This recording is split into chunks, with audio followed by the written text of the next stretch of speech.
Chama-se sequência de Padovan a sequência de números inteiros definida da seguinte forma: P de 0 igual a P de 1, igual a P de 2, igual a 1. Quer dizer, os três primeiros termos, a partir do zero, todos eles valem 1. Então, o primeiro termo vale 1, o segundo termo vale 1 e o terceiro também.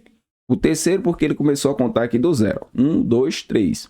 P de n vai ser igual ao P de n menos 2, mais o P de n menos 3 para todo e qualquer que seja, que é o significado aqui desse símbolo, o n, com o n pertencente aos naturais, com n maior ou igual a 3. Quer dizer, o menor valor que a gente vai estar usando aqui para n vai ser o 3. Com base na definição acima, julgue o item. P de 7 é igual a 4, certo ou errado? Então, a gente precisa determinar aqui o P de 7. Nós temos aqui o P de 0, que vale 1, o P de 1, que também vale 1, e o P de 2. Temos aqui os três primeiros termos. Vamos determinar o P de 3, o P de 4, o P de 5, o P de 6 e o P de 7. A gente vai sair determinando cada um desses termos e preenchendo aqui a nossa sequência. Quem vai ser o P de 3? O P de 3, nós já vamos utilizar aqui essa equação, tá? Vai ser o P de n menos 2. No caso, meu n vai ser 3, vai ficar 3 menos 2, mais o P de 3 menos 3. Quem é o 3 menos 2? É o P de 1, tá? P de 1, nós já temos ele aqui, vale 1. Então, já temos esse valor. Mais 3 menos 3 é 0, P de 0. Então, 1 mais 1 resulta para nós aqui em 2. O que a gente vai ter que observar nesse tipo de sequência? Qual é a lógica que ele está utilizando para a gente poder ganhar tempo?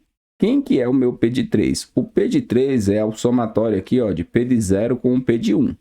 Quando eu for calcular aqui o P de 4, certo? Será o somatório de P de 1 com o P de 2. Então, eu posso somar direto. 1 mais 1, coloco aqui o 2.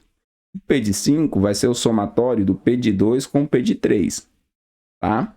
Então, somando esses dois termos, nós temos aqui o 3. Quem é o P de 6? O P de 6 é o somatório do P de 3 com o P de 4. A gente sempre está pulando 1, né? Fica 1 e nós somamos os outros dois, que vai dar 4. E o P de 7 vai ser o somatório do P de 5 com o P de 4, e dá 5. Tá? Eu vou escrever aqui o P de 7 só para a gente ver que é esse somatório mesmo. Olha só, P de 7, aqui vai ficar 7 menos 2, e aqui 7 menos 3. Então, 7 menos 2 dá 5, 7 menos 3, 4. Então, o somatório de P de 5 com o P de 4. Então, entendeu como é que funciona a sequência? Esses somatórios eles ficam mais dinâmicos. E aqui no caso, o P de 7 é igual a 5 e não igual a 4. Portanto, nosso item é um item que está errado. Podemos marcar e seguir para a próxima questão. Chama-se sequência de Padovan a sequência de números inteiros definida da seguinte forma: P de 0 igual a P de 1, igual a P de 2, igual a 1. P de n igual a P de n menos 2, mais P de n menos 3 para todo e qualquer que seja o n pertencente aos naturais, com o n maior ou igual a 3. Com base na definição acima, julgue o item. P de 14 é um número primo. Então, nós temos que calcular até chegar aqui o P de 14. Quem nós já temos? O P de 0, o P de 1 e o P de 2. Então, vou anotar aqui, ó, P de 0 vale 1, P de 1 também vale 1, e o P de 2 também vale 1. Para esse tipo de sequência, a gente precisa observar o que acontece com a evolução dos termos, para a gente ganhar tempo. Então, por exemplo, o P de 3, né? O próximo termo vai ser o P de 3. Vai ser o P de 3 menos 2, mais o P de 3 menos 3. E aí, nós vamos encontrar aqui, ó, P de 1 mais o P de 0. Então, eu vou somar aqui esses dois termos e vou encontrar aqui o meu terceiro termo, P de 3. E no caso aqui, o resultado vai ser 2. Ó, 1 mais 1. Por que 1 mais 1? Porque tanto o P de 1 quanto o P de 0 valem 1. Então, vou somar 1 mais 1, que é igual a 2. Coloco aqui embaixo. Agora, eu vou calcular o P de 4. Como que a gente calcula o P de 4? A gente substitui aqui o n por 4 e a gente vai fazer o mesmo processo.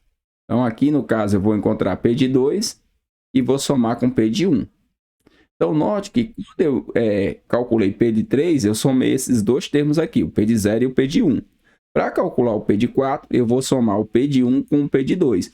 E essa lógica, ela se repete. Tá? Então, o P de 4 vai ser o P de 1 mais o P de 2. 1 mais 1, 2. Coloco aqui. O P de 5, quando a gente for calcular, a gente vai somar aqui o P de 2 com o P de 3. Vai ser 1 com mais 2, coloca aqui o 3. P de 6, nós vamos somar aqui o P de 3 com o P de 4. 2 mais 2, 4. P de 7, nós vamos ter o somatório aqui de P de 4 com P de 5. 2 com 3, 5. E aí nós vamos seguir a sequência até chegar aqui o P de 14.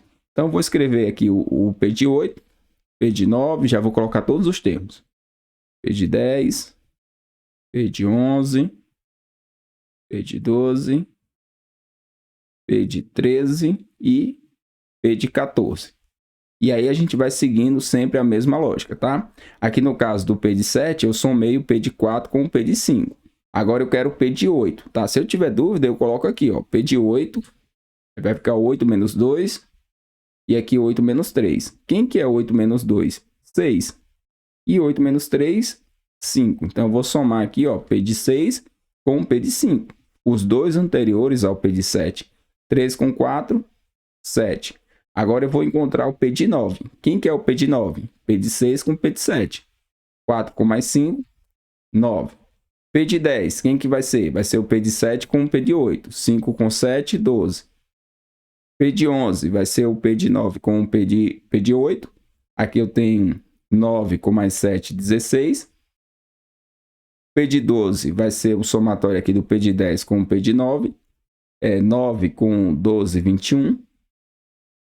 P de 13 vai ser o somatório do P de 11 com o P de 10. 12 com 16, 28. E o P de 14, que é quem eu quero, vai ser o somatório do P de 12 com o P de 11. Vai ser o somatório desses dois valores aqui. P de 11 com o P de 12, 16 com 21, 37. Agora eu vou observar se o 37 ele é ou não um número primo. Como o 37 ele é um número primo, o nosso item é um item que está certo. Chama-se sequência de Padovan a sequência de números inteiros definida da seguinte forma: P de 0 igual a P de 1 igual a P de 2 igual a 1.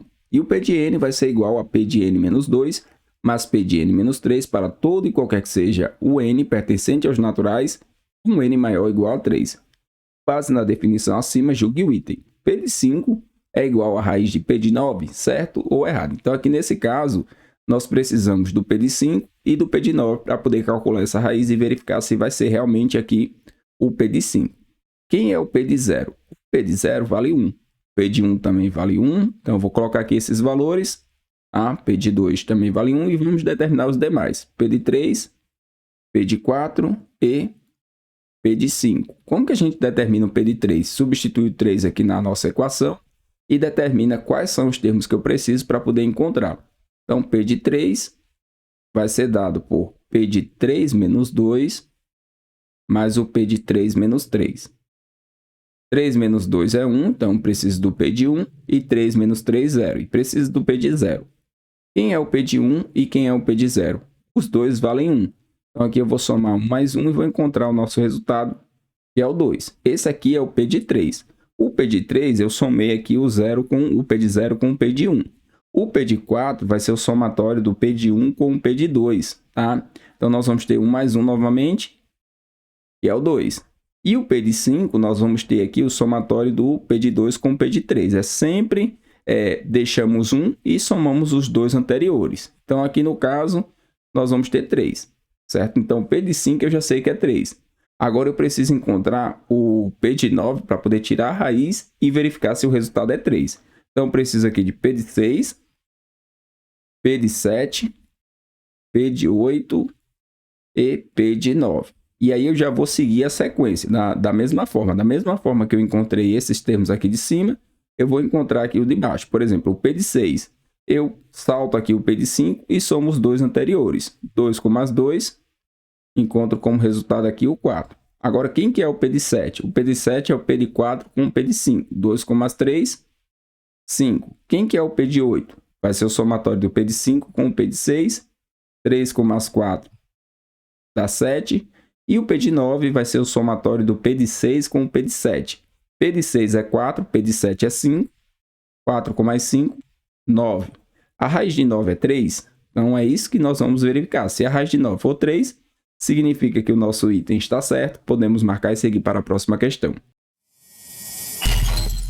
Na matemática, o duplo fatorial de um número natural n denotado por n, aí nós temos aqui duas exclamações indicando que é um duplo fatorial, é o produto de todos os inteiros positivos de 1 até n que possuam a mesma paridade.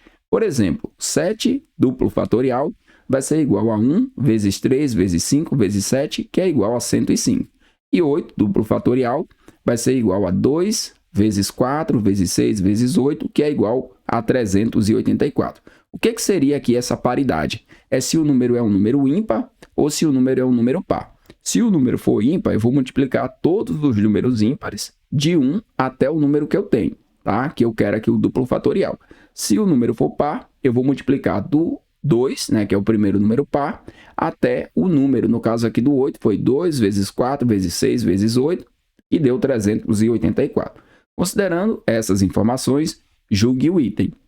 Em uma sala com 6 duplo fatorial mais 1 pessoas, então essa vai ser a quantidade de pessoas, pelo menos 5 pessoas possuem o mesmo signo do zodíaco, certo ou errado? Então, a primeira coisa que a gente vai fazer na questão é calcular aqui o 6 duplo fatorial mais 1 para descobrir quantas pessoas nós temos na sala. Então, aqui no caso vai ficar 2 vezes 4 vezes 6, porque é o número par, mais 1. 2 vezes 4, 8, vezes 6, 48. 48 mais 1 totaliza aí 49 pessoas. Então, a questão está dizendo o seguinte, olha, numa sala com 49 pessoas, existem aí pelo menos 5 pessoas que possuem o mesmo signo do zodíaco. Quantos são os signos do zodíaco? São 12. Então, temos 12 signos. Então, essa informação é importante. Os signos estão relacionados aos meses de nascimento das pessoas. Então, nós podemos ter aqui janeiro, fevereiro, março, abril, maio, junho, julho, agosto, setembro, outubro, novembro e dezembro. Temos 49 pessoas. Aqui nessa questão, nós vamos usar o princípio da casa dos pombos ou o princípio do azarado. Nós vamos supor a pior hipótese possível.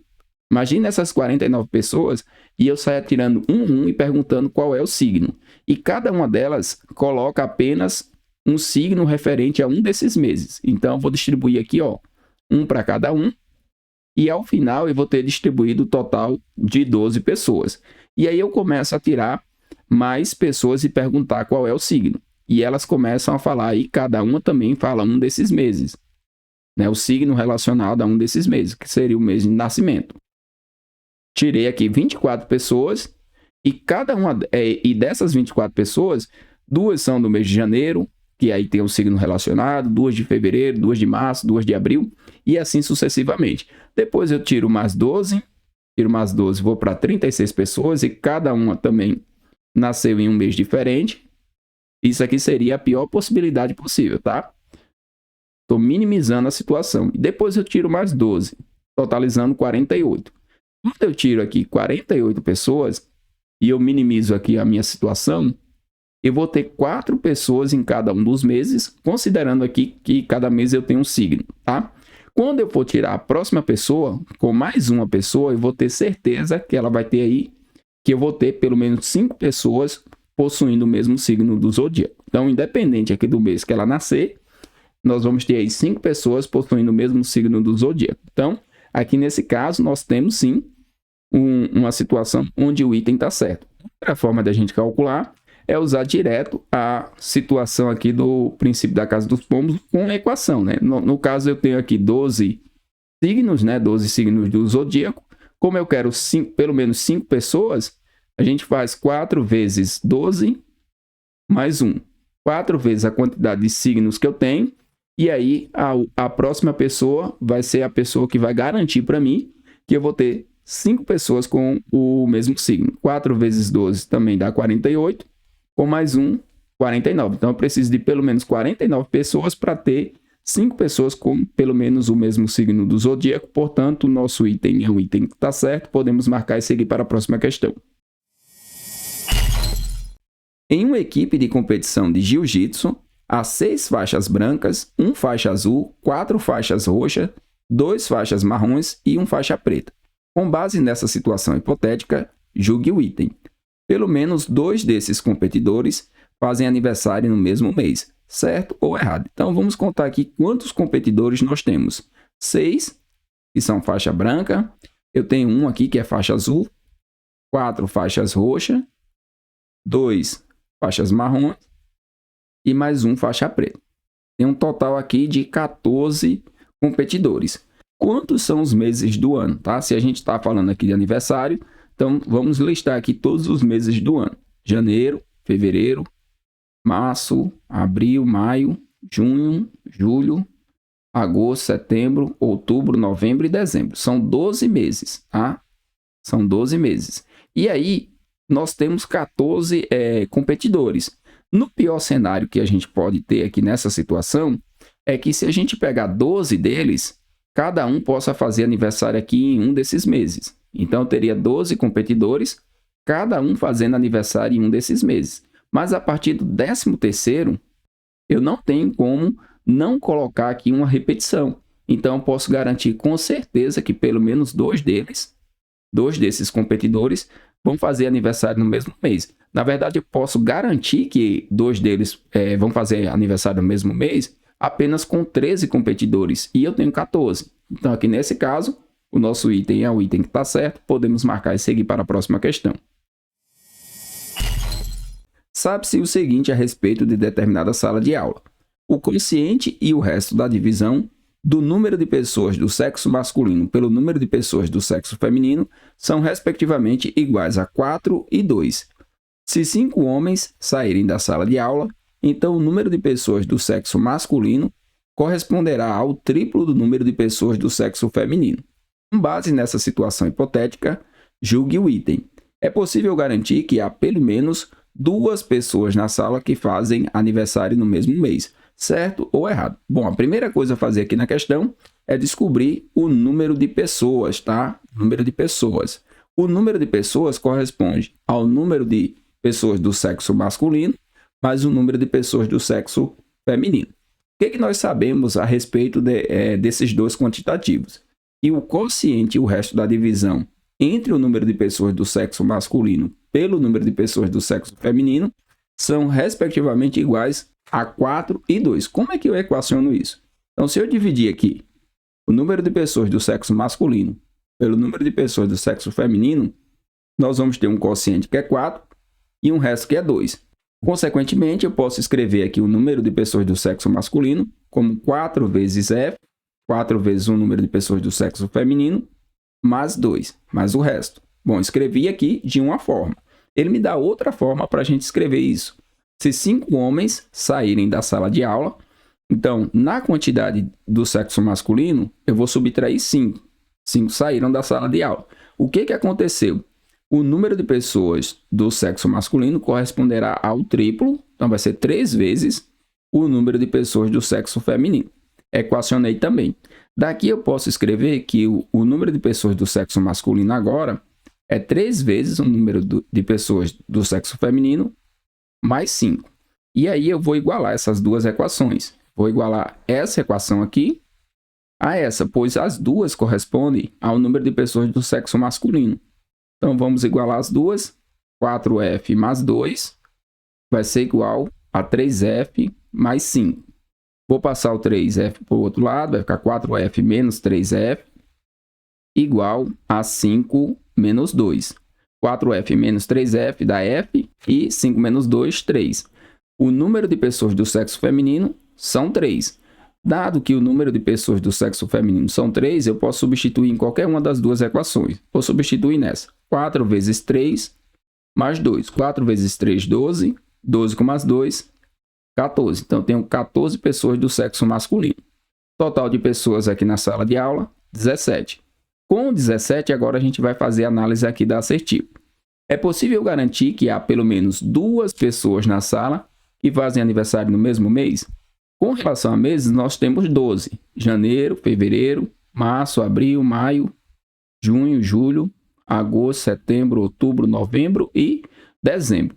No pior cenário que nós podemos ter aqui na situação, é que se eu escolher aqui 12 pessoas dessas 17, cada uma faça aniversário em um desses meses, sem nenhuma repetição. Esse aqui seria o pior cenário possível. Só que a partir do momento que eu pego mais uma pessoa, né, a 13ª, eu vou ter que colocar em um desses meses. E aí eu vou ter a garantia, aqui com 13 pessoas no mínimo, eu já garanto que há pelo menos 2 pessoas fazendo aniversário no mesmo mês. Eu não preciso nem ter 17. Com 13, eu já garanto aqui que 2 fazem aniversário no mesmo mês. Com 17, eu garanto mais ainda, porque se eu continuar distribuindo, tá? Já distribuí aqui 12, eu teria que distribuir as outras 5. Isso aqui poderia ser em qualquer um dos meses, tá? Estou colocando aqui na sequência, janeiro, fevereiro, março e abril, maio, mas poderia ser em qualquer um dos meses. Inclusive, poderia ser todo mundo aqui no mês só, tá? Não teria problema, mas a gente considera aqui, na pior das hipóteses, a distribuição em um dos meses, né, apenas, para a gente ter aí a aplicação direta do princípio da Casa dos Pombos. Então, com 13 pessoas, a gente já garante aqui que 2 fazem aniversário, 2 pelo menos, né, fazem aniversário no mesmo mês. Com 17, garantimos com toda a segurança, podemos marcar aqui que o item está certo, seguir para a próxima questão. Confiante no hexacampeonato brasileiro, Gael comprou meias amarelas, meias azuis e meias verdes. 50% dessas meias são amarelas, 14 meias são azuis e 1/6 do total de meias é de meias verdes. Tendo como referência a situação hipotética acima, julgue o item. Se todas as meias verdes forem guardadas em 3 gavetas, pelo menos uma dessas gavetas conterá pelo menos 3 meias, certo ou errado? Então, a primeira coisa que a gente vai ter que fazer na questão é descobrir aqui quantas são as meias verdes. Nós temos que 50% das meias são amarelas, então a metade, eu vou escrever aqui como x sobre 2, onde x é o total, tá? X sobre 2, nós temos aqui 50% das meias sendo amarela. Mais 14, x sobre 2, mais 14, que são as azuis, mais x sobre 6, né, que ele coloca aqui, que é 1/6 do total de meias, que é de meias verdes. Então, amarelas, mais azuis, mais verdes, dando aqui o meu total. Como que eu resolvo agora? Eu vou pegar o 2 e o 6, tiro o MMC, entre 2 e 6, por 2, 1, e aqui por 2, 3, por 3, 1 e 1, 2 vezes 3, 6. E o que que eu vou fazer com esse 6, que é o MMC? Eu vou multiplicar todo mundo, literalmente, todos os membros aqui da minha equação. Então, aqui vai ficar 6x, 6x sobre 2, aqui eu vou ficar com 6 vezes 14, e aqui 6x sobre 6. E agora eu simplifico todo mundo que for possível. No caso, 6 com 6, já foi. 6 vezes 14, 84. 6 por 2, 3. Vou juntar aqui 3x com mais x. Então, 6x igual a 4x, mais 84. 6x menos 4x igual a 84. 2x igual a 84, e aí finalizamos com x igual a 84 sobre 2, que é igual a 42. Se x é 42 e eu quero as meias verdes, então eu vou pegar 42 e vou dividir por 6. 42 por 6, 7. Então temos aqui 7 meias verdes no total. Essas 7 meias, que são verdes, o que eu vou fazer com elas? Eu vou distribuir em 3 gavetas. Gaveta 1, gaveta 2 e gaveta 3. Qual é o pior cenário de distribuição ou a minimização da distribuição? Vamos tentar minimizar. Então, eu vou pegar as 7 e eu vou sair distribuindo uma por uma para a gente ver o que acontece. Coloquei uma aqui na gaveta 1, uma na gaveta 2 e uma na gaveta 3. Por enquanto, usei 3 meias, tá? Das 7. Temos 4 ainda. Então, vou usar um em cada um. Usei 6 meias, fiz a distribuição, cada gaveta ficou com 2 meias. O que que acontece agora com a próxima meia que eu vou distribuir?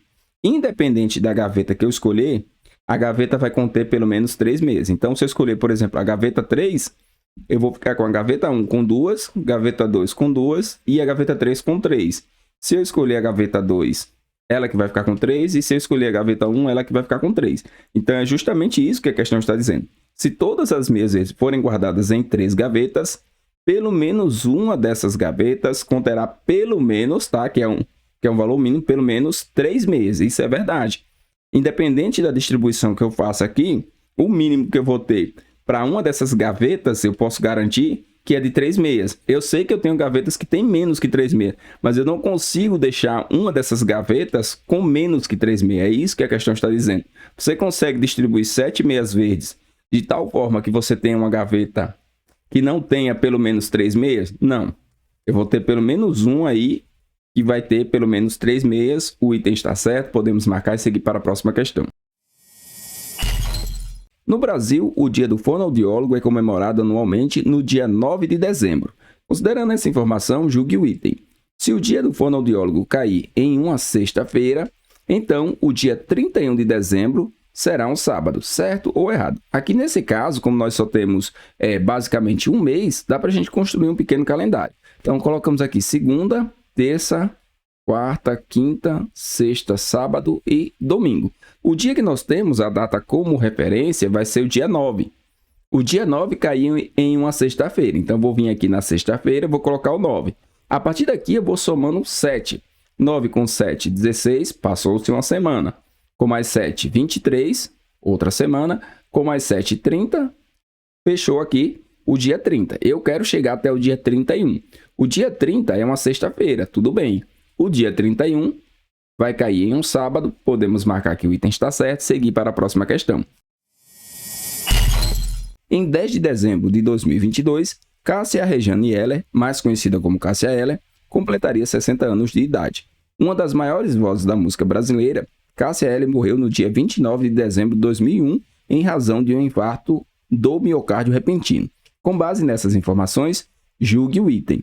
Cássia Eller nasceu em 1961, certo ou errado? Então, a gente precisa descobrir aqui qual é a data de nascimento dela para verificar se foi ou não 1961. Como em 10 de dezembro de 2022 ela completaria 60 anos, o que a gente pode fazer é pegar o 2022, subtrair aqui os 60 anos que ela completaria, e aí a gente encontra o ano de nascimento dela. Então, 2 menos 0 dá 2. Aqui 2 menos 6 não dá, né? A gente vai pedir um emprestado, então aqui vai ficar 19 e aqui vai ficar 12. 12 menos 6 vai dar 6. E aí 9 e 1. Então, o ano que ela nasceu foi 1962 e não 1961. Portanto, nosso item é um item que está errado. Em 10 de dezembro de 2022, Cássia Rejane Heller, mais conhecida como Cássia Eller, completaria 60 anos de idade. Uma das maiores vozes da música brasileira, Cássia morreu no dia 29 de dezembro de 2001, em razão de um infarto do miocárdio repentino. Base nessas informações, julgue o item. Cássia Eller morreu aos 40 anos de idade, certo ou errado? Então, aqui nesse caso, eu vou fazer o seguinte, eu vou criar uma linha do tempo. Então, vamos pegar aqui a data mais distante, que seria 10 de dezembro de 2022. Nessa data aqui, 10 de 12 de 2022, ela completaria 60 anos. Então, aqui embaixo eu vou colocar a idade dela, tá?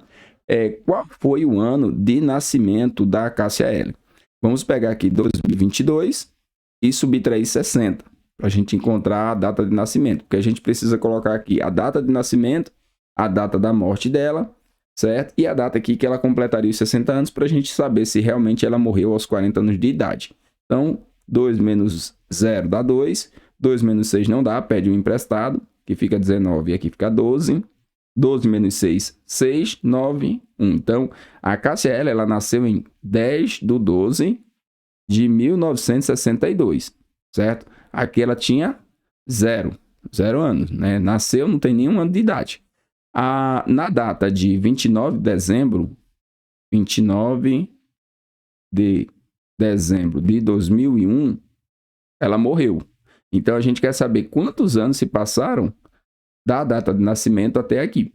A questão propõe que sejam 40 anos de idade. Então, o que eu vou fazer? Eu vou somar com 40 anos. Vou pegar aqui 1962 e vou somar com 40 anos para a gente verificar que data daria.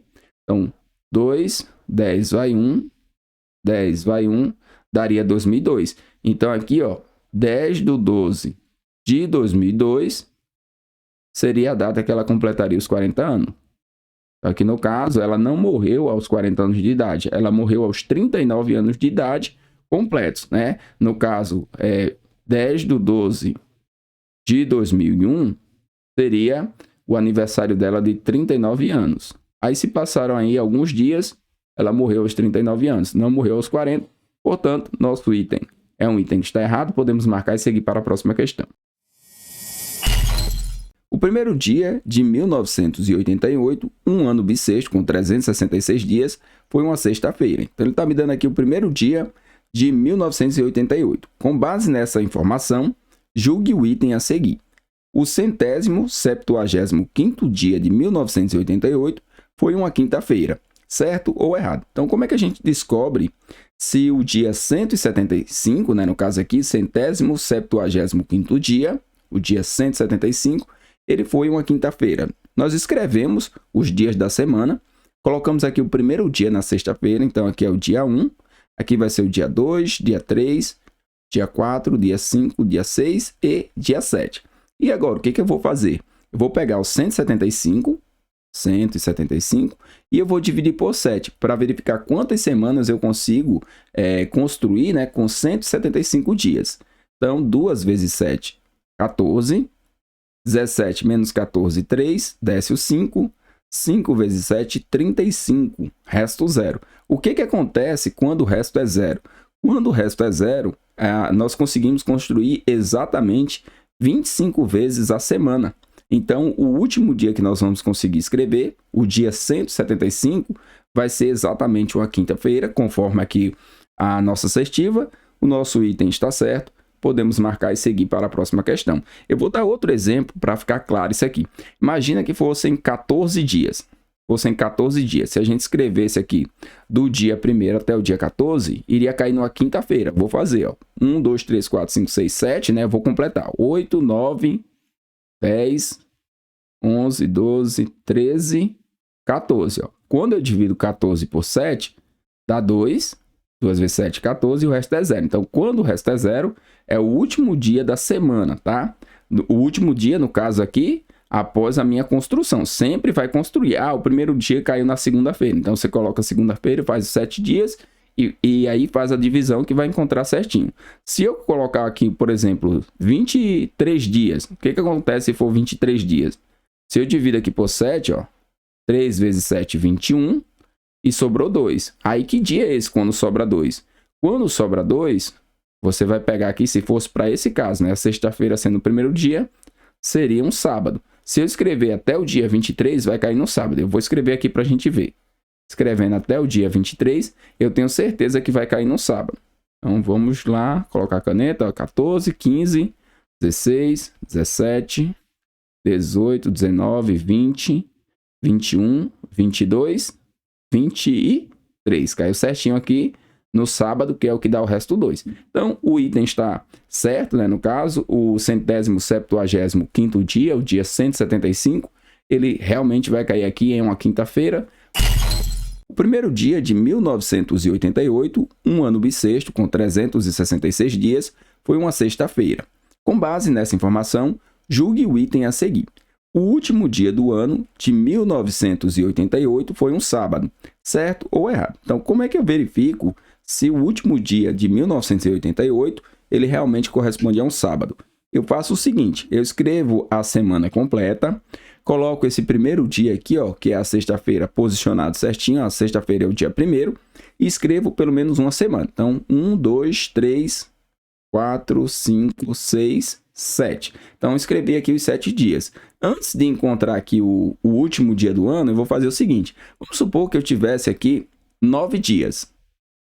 Até onde eu conseguiria escrever? Conseguiria escrever aqui até o sábado, certo? Conseguiria escrever os 7 dias, depois o dia 8 e o dia 9.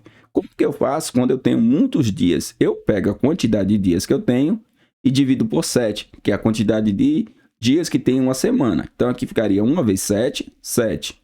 9 menos 7, 2. Note que esse 2 é exatamente o 2 aqui da primeira semana. Então, na primeira semana, o dia 1 é a sexta, o dia 2 é o sábado, dia 3 é o domingo e assim sucessivamente. Então, se eu pegar a quantidade total de dias aqui, 366, 366, e dividir por 7, o resultado que der no resto, sendo ele 1, 2, 3, 4, 5 ou 6, a gente já sabe aqui qual é o dia. E o 7, vai ter resto 7? Não, não tem resto 7. Para ser aqui a quinta-feira, teria que ser o resto 0.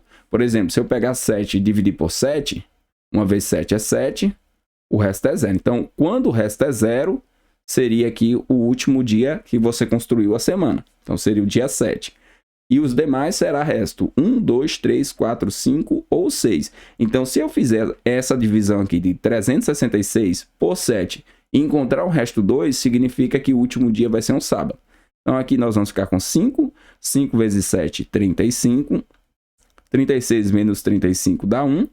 Desce o 6. 2 vezes 7, 14.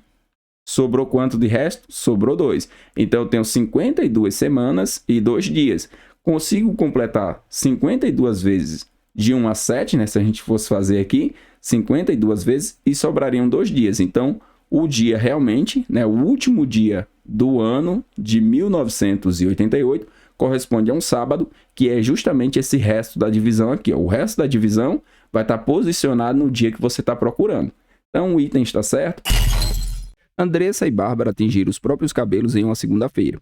Andressa tinge os cabelos a cada 12 dias e Bárbara a cada 30 dias. Nessa situação hipotética, a próxima vez em que Andressa e Bárbara tingirão seus cabelos no mesmo dia será um ou uma.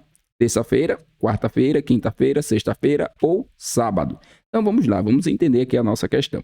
Nós temos duas pessoas, que no caso aqui são Andressa e Bárbara, que pintam seus cabelos em datas diferentes, né? Com recorrência. No caso, a cada 12 dias para Andressa e a cada 30 dias para a Bárbara. Elas pintaram o cabelo juntas aqui em uma segunda-feira. Então, tanto a Andressa quanto a Bárbara pintaram o cabelo. Depois de quanto tempo elas vão pintar o cabelo juntas? É a primeira parte aqui do nosso problema.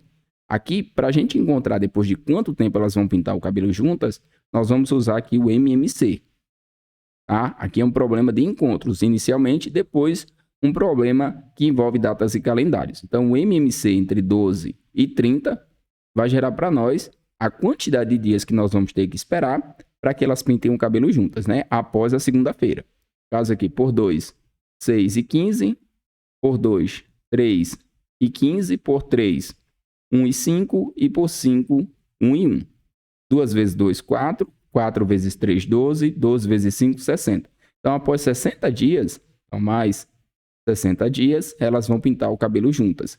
Então, nesse caso, nós vamos ter aqui um total de 61 dias, contando com a segunda. Você pode fazer o problema a partir da segunda ou contando com a segunda-feira. Eu vou fazer contando com a segunda. E agora, como é que a gente encontra qual vai ser o dia da semana? A gente constrói uma semana, tá? Segunda, terça, quarta, quinta, sexta, sábado e domingo. Aqui vai ser o primeiro dia. Lembrando que eu vou contar com a segunda. Dia 1, dia 2, dia 3, dia 4, 5, 6 e 7. Então, dá certinho aqui a semana, começando na segunda-feira. O que eu vou fazer com esse 61? Vou pegar o 61 e vou dividir por 7. 61 por 7, vou fazer até aqui. Ó. 61 dividido por 7. 8 vezes 7, 56. Sobrou um resto 5. Então, significa que eu consigo fazer aqui 8 semanas, tá? Aqui são 8 semanas. E ainda me sobram 5 dias. Não dá uma semana completa. Então, eu consigo fazer aqui na primeira semana, do dia 1 até o dia 7. Na segunda semana, se eu continuar, vou aqui 8, 9, 10, 11, 12, 13 e 14. E assim sucessivamente até a oitava semana. A oitava semana vai chegar até 56, que é justamente o último dia aqui da semana, que seria um domingo. Agora, quando eu entrar na nona, entrei na nona semana, quantos dias eu vou ter? 5.